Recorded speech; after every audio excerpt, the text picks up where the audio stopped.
Vou pregar nessa noite, eu quero só compartilhar uma palavra que está queimando no meu coração. E eu prometo que eu vou ser breve. Na realidade, eu vinha compartilhando isso com o Vanderlei no carro. E eu quero que você abra a sua Bíblia no livro do profeta Isaías.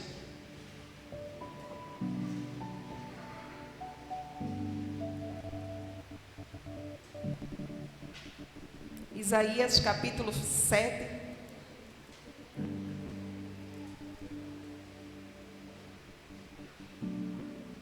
versículo 14.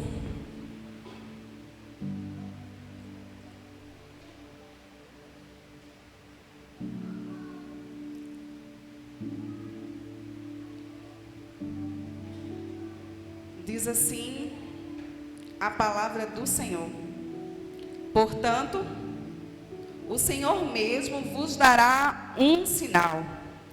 Eis que a virgem conceberá e dará à luz um filho, e lhe chamará Emanuel. Agora vai lá para Mateus capítulo 1, versículo 23.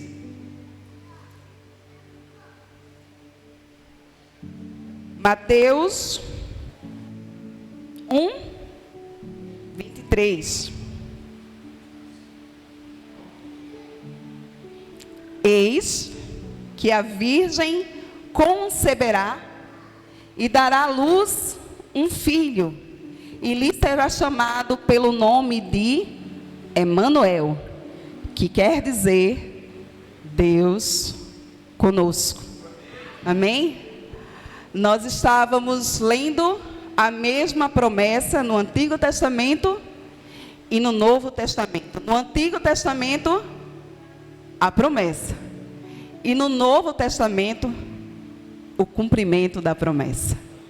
Meu irmão, diante disso, diante dessa realidade, você já pode se alegrar. Por quê? Porque Deus promete aquilo que Ele cumpre. Amém? Meus irmãos, numa realidade onde o povo andava em trevas, onde o povo não tinha relacionamento com Deus, alguém se levanta. Deus usa a boca de um homem, o profeta que é conhecido como o profeta messiânico, Isaías, e ele profetiza e diz: a virgem conceberá, e ela dará à luz a um filho, e ele será chamado de Emanuel. E aqui nós estamos diante do relato do nascimento de Jesus, já no livro de Mateus, no Novo Testamento, na Nova Aliança. O Senhor está declarando à Virgem Maria que ela seria mãe de um menino e que esse menino seria chamado Emanuel, que quer dizer Deus conosco. Meus irmãos, muitas vezes a gente lê isso e a gente não percebe o quão profundo é esse texto, o quão profunda é essa revelação, Deus conosco. Se você tiver tido a oportunidade de já ter feito a leitura do Antigo Testamento ou de alguns dos livros, você vai perceber como era a relação do povo de Israel com Deus. Meus irmãos, eles tinham uma relação de um Deus distante. Deus era aquele que operava sinais e maravilhas, mas ele escolhia homens distintos, profetas, sacerdotes, e através desses homens, ele demonstrava o seu poder, ele demonstrava os seus sinais e as suas maravilhas, e através dos seus profetas, ele demonstrava também e fazia conhecida a sua vontade. Mas é verdade que esse povo tinha medo desse Deus. Você vai ver no relato bíblico lá, quando o Senhor diz assim: Moisés, eu quero me aproximar desse povo. Deus sempre teve desejo de relacionamento. E ele diz assim: olha, manda eles se prepararem, porque eu vou me revelar para eles. Eu vou me fazer conhecido para eles. E o Senhor manda essa mensagem por meio de Moisés. E Moisés vai: olha, vocês devem se santificar, vocês devem se preparar, porque o Senhor vai falar com vocês. E o povo começa a se preparar, o povo começa a se santificar, e a Bíblia diz que eles vão ao pé do Monte Sinai, para ter um encontro com Deus. E você que já leu esse relato, você sabe que é um relato, assim, assombroso. O monte começa a tremer, fumegar, raios, relâmpagos, trovões, e o povo começa a ter medo. E o povo começa a dizer assim para Moisés: Moisés, fala tu com ele. Não dá para mim não. A gente está com medo porque é muita glória. A gente não consegue se relacionar com ele. A gente não tem estrutura para se relacionar com ele. Não dá para nós, réis mortais, nos relacionarmos com um Deus tão glorioso.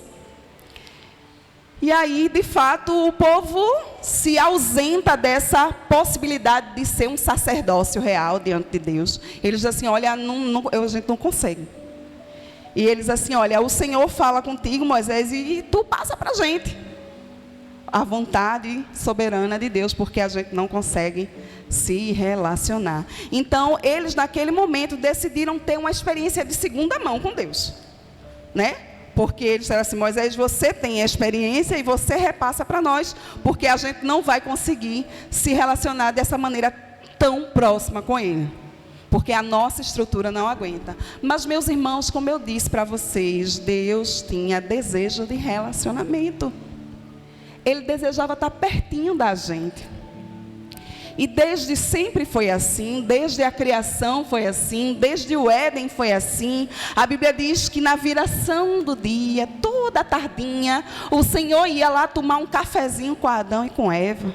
Ia conversar com eles, ia se aproximar do homem e da mulher. E Deus não tinha desistido desse relacionamento. Então, ele usou o profeta Isaías. Ele disse assim: olha, eu vou reatar esse laço. A virgem vai conceber. A virgem vai dar à luz. Meu irmão, que relato mais maluco. Uma virgem dando à luz. E o menino vai ser chamado de Emanuel. Deus conosco.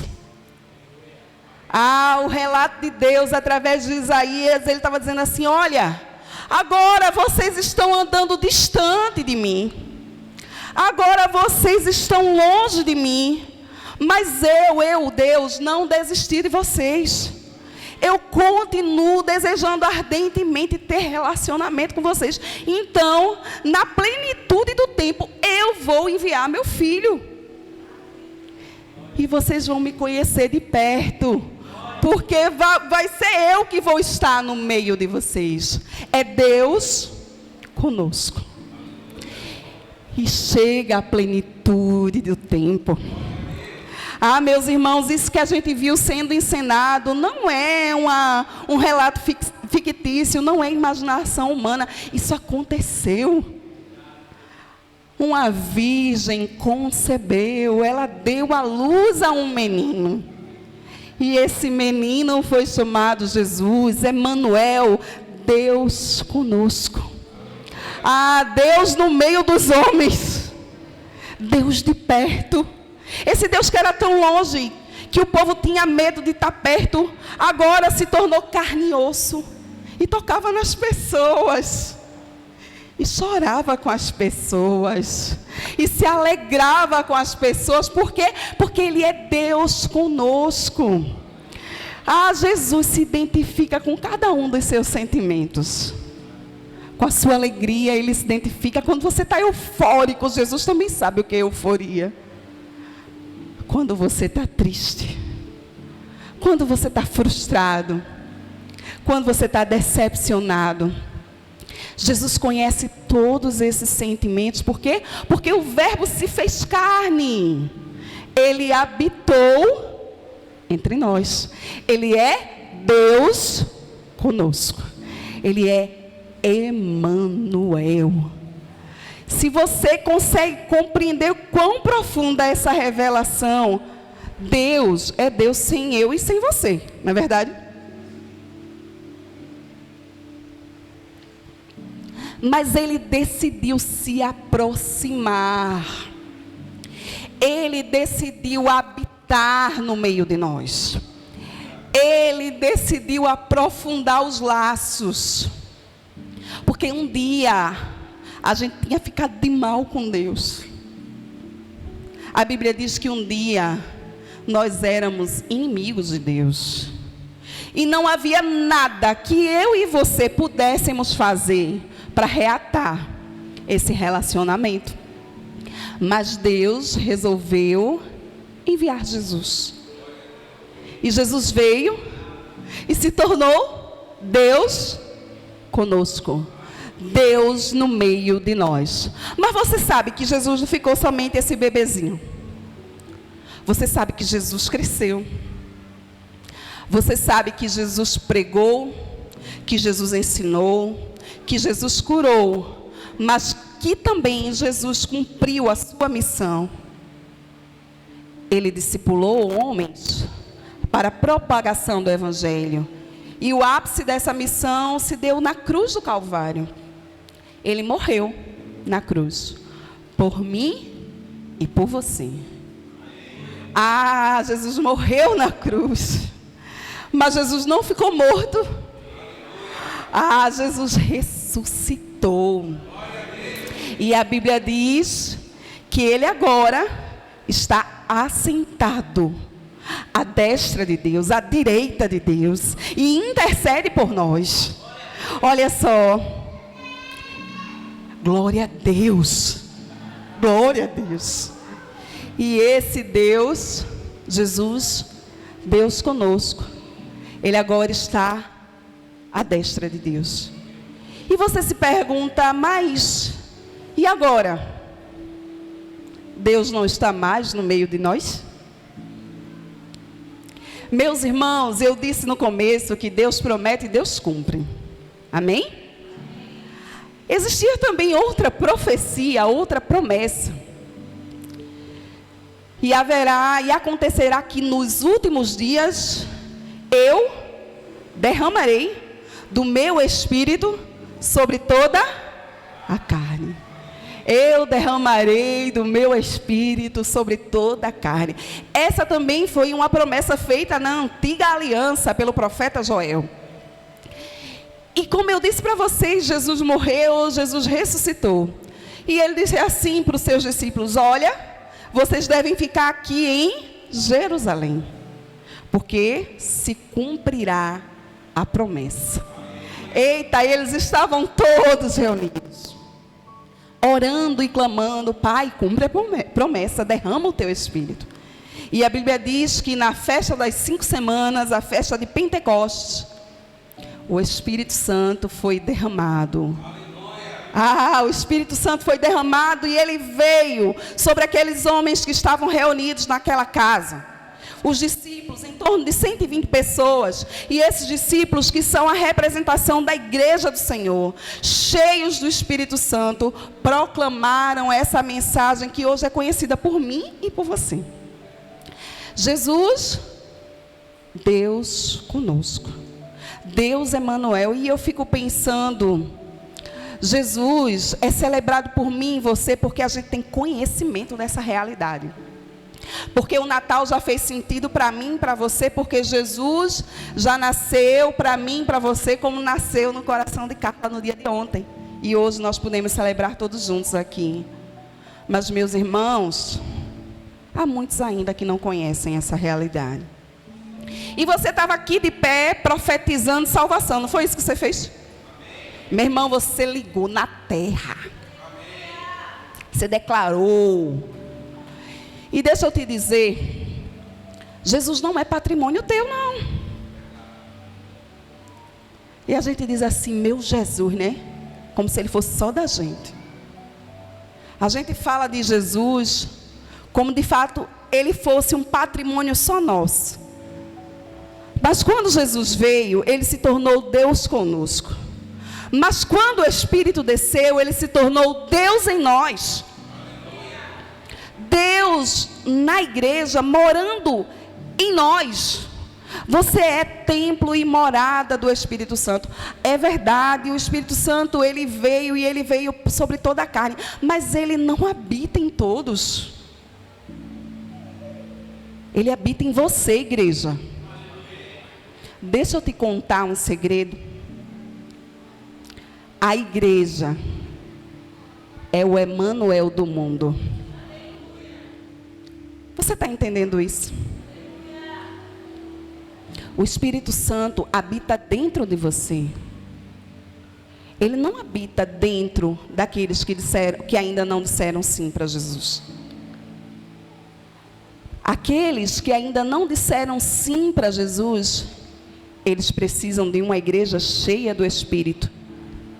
Para que essa igreja cheia do Espírito seja o Jesus Emanuel, Deus conosco. Quando você é uma igreja cheia do Espírito, a sua vida cheia do Espírito se torna Deus conosco para aquele que está perto de você. Meu irmão, a gente clama ao Senhor por avivamento, a gente clama ao Senhor por salvação, mas eu e você precisamos fazer o que nos cabe. Eu preciso ser Deus conosco para aquele que não conhece Jesus ainda. Jesus mora aqui dentro de mim, mas Ele precisa ser visto em mim, para que o outro entenda quem é Jesus. Jesus veio e se tornou carne, e hoje Ele continua sendo carne, porque Ele está aí, ó, dentro de você e dentro de mim. Ei, o seu nome também é Emanuel. Igreja do Senhor, você é Emanuel. Você é Deus conosco. Aonde você estiver, no seu trabalho, na sua casa, na sua vizinhança, você é Emanuel. Diz assim: meu irmão, teu nome é Emanuel. Você é Deus conosco. Amém. Você é Deus conosco. A sua vida tem que revelar Jesus. As pessoas precisam ver Jesus em você. As pessoas precisam entender esse amor revelado num menino que cresceu e deu sua vida, e que esse evangelho te alcançou e fez sentido. Jesus é revelado através do teu sorriso. Treina aí, treina. Mostra aí os dentes para eu ver daqui da frente. É, porque tem um bocado de crente ranzinza. Não sabe rir, Jesus. Jesus é revelado através da tua gentileza. Jesus é revelado através do teu serviço. Jesus é revelado através da tua fé. Quando ninguém mais acredita, você continua crendo. Jesus é revelado através do seu testemunho, através da sua família, através do seu falar, quando o seu sim é sim, quando o seu não é não. Você é Emanuel. Você é Deus conosco. Jesus quer se revelar e se mostrar real àqueles que não conhecem, mas é através de você. Sabe essa mensagem de que um menino nasceu, um filho se nos deu? Deus estava nos dizendo assim: olha, eu tornei possível a revelação do Pai. Por quê? Porque a mente humana não ia conseguir alcançar uma revelação tão distante. Então Deus disse assim: olha, eu tenho que fazer possível eles compreenderem. Meus irmãos, o Evangelho só é compreendido quando ele faz sentido para as pessoas. Não adianta você proclamar Jesus se a sua vida não condiz com isso que você proclama. O Evangelho tem que fazer sentido. Você é Emanuel. Você é Deus conosco. Jesus se revela através de você, meu irmão. Jesus se revela quando você se compadece de alguém. Jesus se revela quando você demonstra a alguém que você se importa. Jesus se revela quando você confronta o pecado. Jesus se revela quando você vive uma vida digna do Evangelho. A igreja só vai viver o avivamento quando eu e você nos comprometermos a sermos Deus conosco. Você pode se colocar de pé? Eu quero orar por você. Eu queria que a gente adorasse o Senhor.